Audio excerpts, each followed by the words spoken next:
Pessoal, abro esse vídeo com a notícia revoltante que explodiu na CNN Brasil.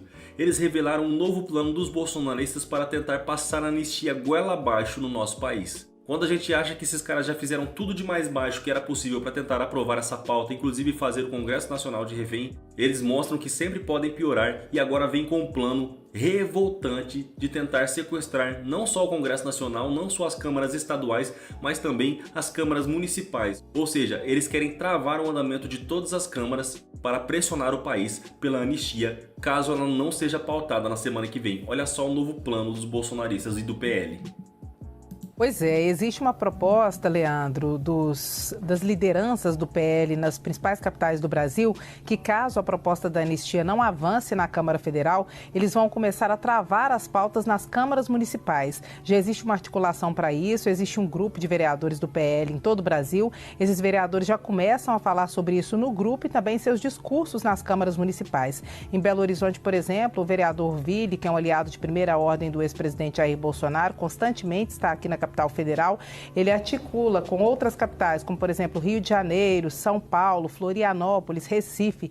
Todas essas cidades já têm uma mobilização para caso a anistia não caminhe na Câmara dos Deputados, haja também essa escalada para os municípios para gerar um impacto e popularizar essas pautas ou essa pauta na cidade. Dá para acreditar nisso, pessoal? Esses caras não têm limite. Eu me pergunto até quando nós vamos ter que aguentar esses bolsonaristas deitando e rolando na cara do povo brasileiro. Eu sinceramente espero que a população brasileira esteja de olho no que esses caras estão fazendo, na arruaça que eles estão fazendo, porque o ano que vem é ano de eleição e ano da população dar a resposta aos bolsonaristas, não reelegendo esses caras que não trabalharam em prol do nosso país. Pelo contrário, o que esses caras fizeram foi atrapalhar o governo de trabalhar e trabalharam somente em pautas próprias, inclusive dobrando a aposta a cada não que recebiam, mostrando que estão dispostos a tudo para conseguir os seus objetivos, pouco importa o que aconteça com o Brasil. Vendo que não está ocorrendo avanço nenhum na tratação da anistia por parte dos bolsonaristas, Paulo Figueiredo faz nova ameaça a Davi Alcolumbre e Hugo Mota. Olha só. E Hugo e Davi, senhores, não tem como ficar em cima do muro agora. Porque se não bota a anistia para votar, são cúmplices do Alexandre de Moraes e serão sancionados. Terão as vidas suas e dos seus familiares destruídas para sempre, porque não existe depois vida após sanções ou FEC. Do outro lado, nós temos, os senhores podem morrer abraçados com Alexandre de Moraes. Morram abraçados, façam uma estátua do Alexandre de Moraes, durmam com o Alexandre de Moraes, tenham um pôster do Alexandre de Moraes nas casas dos senhores, façam o que quiserem. Tá tudo certo.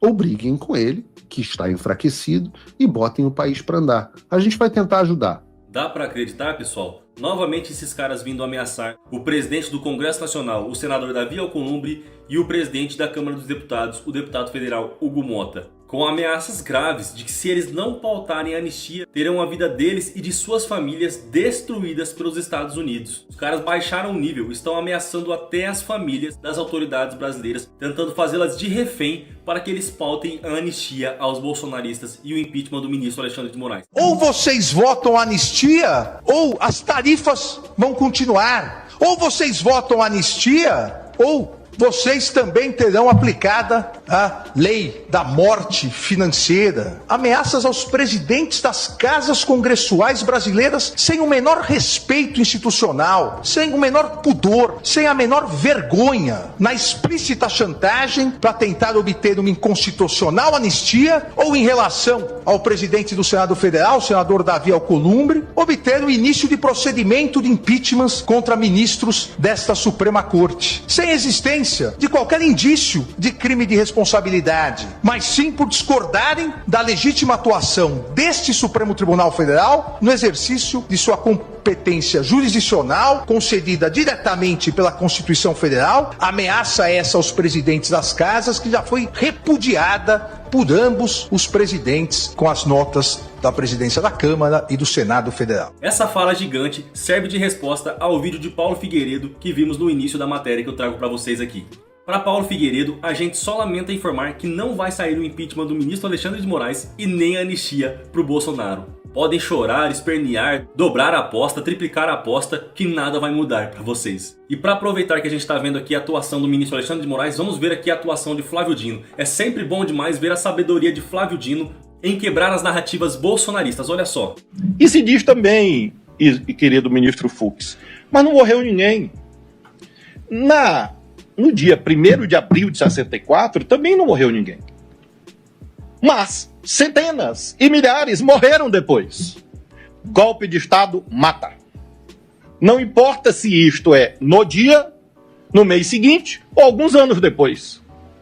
Vimos isto agora, porque a arte é fonte do direito também, bem sabemos, nas telas, pela pena de um lado de Marcelo Rubens Paiva, de outro pela genialidade de Walter Salles, Fernanda Torres e outros tantos que orgulham a cultura brasileira. Fonte do direito, o que eles estão mostrando ali? Remarcando o caráter permanente e hediondo do desaparecimento de pessoas, de tortura, de assassinatos que derivam de quê?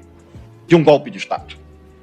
Então, aqueles que nos anos 20 e 30 do século XX normalizaram a chegada de Mussolini e Hitler ao poder, dizendo, este é um processo normal, portanto, golpe de Estado é coisa séria.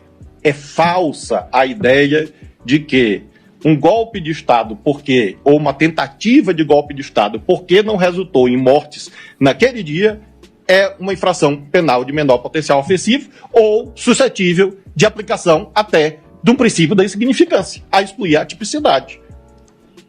Isto é uma desonra à memória nacional. Volto a repetir, pessoal, é sempre bom ver a sabedoria do ministro Flávio Dino em quebrar as narrativas bolsonaristas. O ministro é sempre combativo, sempre usa a Constituição e sempre acaba com a narrativa dos gados bolsonaristas. Quem também foi pra cima e atropelou Eduardo Bolsonaro foi o presidente Lula. É isso mesmo, pessoal. Em discurso realizado hoje no Acre, o presidente não deixou barato pro Bananinha. Olha só o que ele disse. E olha, o presidente Lula voltou a falar hoje sobre o ex-presidente Jair Bolsonaro e o filho dele, Eduardo Bolsonaro.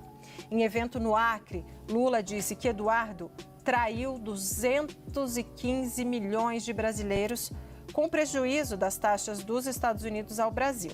Vamos ver. Em pleno século XXI, um presidente ignorante, chucro, que agora mandou o filho dele para os Estados Unidos para ficar pedindo para os americanos dar golpe nesse país. Ele vai saber o que vai custar isso, porque vai ter um processo.